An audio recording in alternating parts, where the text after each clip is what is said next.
Ang isa sa mga trade na nangyari kanina yung Miami at Hornets, si Kyle Lowry at yung 2027 first round pick kapalit ni Terry Rozier. Nauna na kasing tanggalin ni Kyle Lowry yung Miami sa profile niya sa kanyang SocMed account. Sinundan naman yun ng trade agad. 5 days ago, ni-report din ni Jake Fisher ng Yahoo Sport na gusto ni Rozier na mapunta ng Miami. Si Rozier, yung isa sa mga player dati na bumuhat sa Boston Celtics noong 2018 playoffs, kasama sina Brown at itong si Jason Tatum. Consistent pa rin ang number ni Rozier after ng stint niya sa Boston. Nung dumating nga lang si LaMelo dito sa Hornets, medyo na iba na. Sinabi agad ng mga fans na panalo ang Miami sa trade na yon dahil batang point guard ang naging kapalit. 3 taong kontrata pa. May 23 points, 4 rebounds, 6 assists at 1 steal per game itong si Terry Rozier. Ngayon, meron silang 4 na players na merong average na 20 or more points. Napalitan yung point guard position sa kanila. Kung ano ang role ng mga players sa lineup nila dati, yun pa din. Nag-upgrade lang sila sa point guard position. So kapag naglaro na talaga itong si Rozier sa Miami, doon talaga makikita yung impact niya. Kapag kasama niya si Butler, Adebayo, Tyler Hero at yung ibang mga players pa natitira. Lalo na itong si Jaime Jaquez Jr. na rookie din nila na maganda yung nilalaro ngayon. Samantalang si Kyle Lowry naman base sa report susubukang i-trade ng Hornets at kung hindi naman ma-trade saka iba-buyout. Ang catch kasi doon, out na doon ang Miami at Hornets.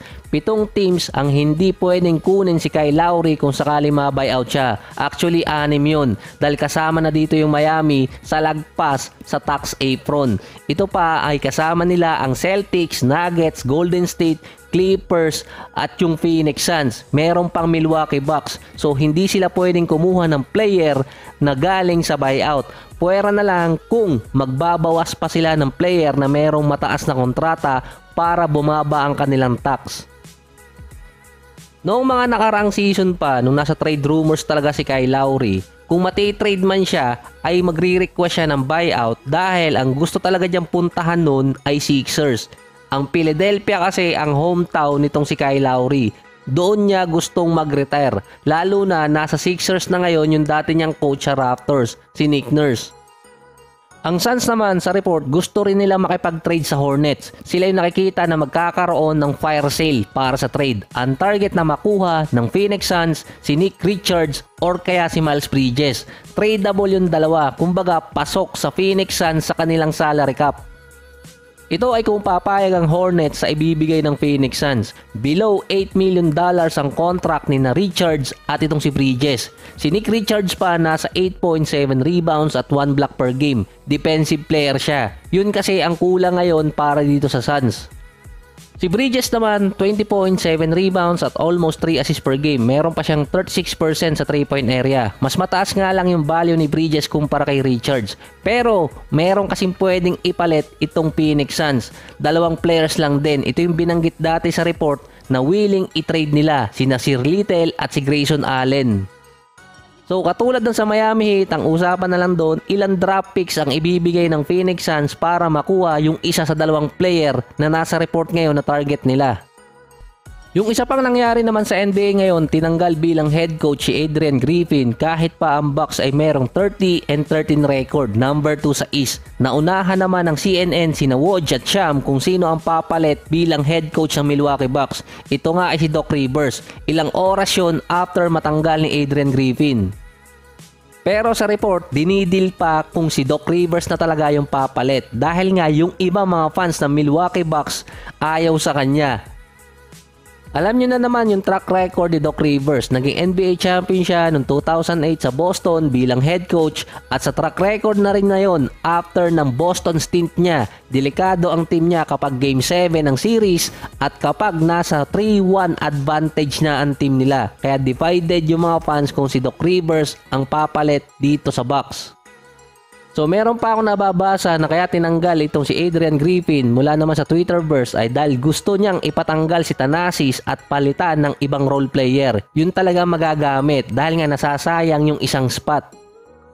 Kahit dati si Coach Mike Budenholzer, ganun din na naging report sa kanya. Si Giannis Di Umano ang naging dahilan kaya siya napalitan. Gusto kasing alisin si Thanasis para makakuha nga ng isang role player na magagamit ng Bucks dahil yung ibang analyst tinitira na rin itong si Thanasis.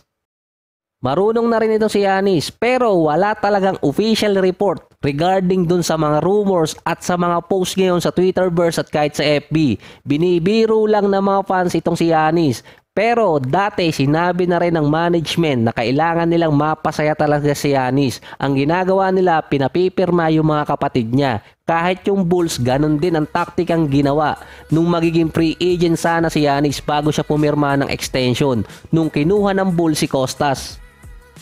Dahil alam na mga teams na family-oriented itong si Giannis, alam niyo na naman yung story niya at nung kapatid niya.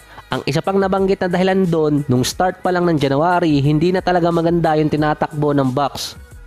Nasasayang di umano yung pagkakakuha naman kay Damian Lillard para ma-partner dito kay Giannis. Meron pa silang mga players sa lineup ngayon na kasama pa sa 2021 NBA Championship run nila. Questionable din ang defensive scheme ng Bucks. Dati sila yung kasama sa top 5. Dati pa nga nagiging number 1 sila sa defensive rating. Ngayon naman, bumagsak sila sa pang 23. Mas better defensive team pa sa kanila ang Memphis, Bulls at Raptors. Yung isa pa doon, nagsimula talaga yung internal issue sa Bucks nung training camp pa. Ito yung nag-resign si Terry Stotts, ang assistant coach ng Bucks. Ang sinabi nila noon dahil kay Damian Lillard nung ma-trade siya doon. Pero ang isa talagang reason doon, hindi magkasundo sa offensive scheme at kung paano pagaganahin ng offense na nandun si Dame. Matagal hinawakan bilang player ni Terry Stotts itong si Damian Lillard sa Portland. Nagkaroon pa noon ng komento si Adrian Griffin na parang minamaliit siya ni Terry Stotts bilang head coach. Si Griffin naging assistant coach ng Raptors. Gusto niyang i-incorporate yung system ng Toronto sa Milwaukee Bucks na may iba naman yung rotation na matagal binuo dati ni Coach Mike Budenholzer.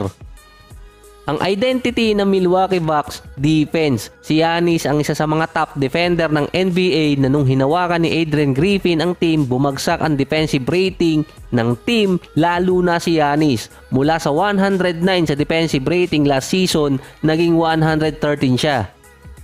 Malaki yung binagsak ng depensa ni Giannis sa system ni Adrian Griffin. Pero mataas pa rin naman yun kung ikukumpara sa ibang player. Sa gaya ni Giannis, mababa yun dahil nga nasa prime pa siya. Nawala din sa Bucks si Holiday na naging kapalit nga ni Damian Lillard. Si Holiday isang defensive guard. Si Lillard mostly offense. Hindi rin naayos or questionable yung backcourt defense nitong Milwaukee. So hindi ko alam kung paano tatapusin ang episode na to. Kaya ganito na lang, bigla na lang mawawala.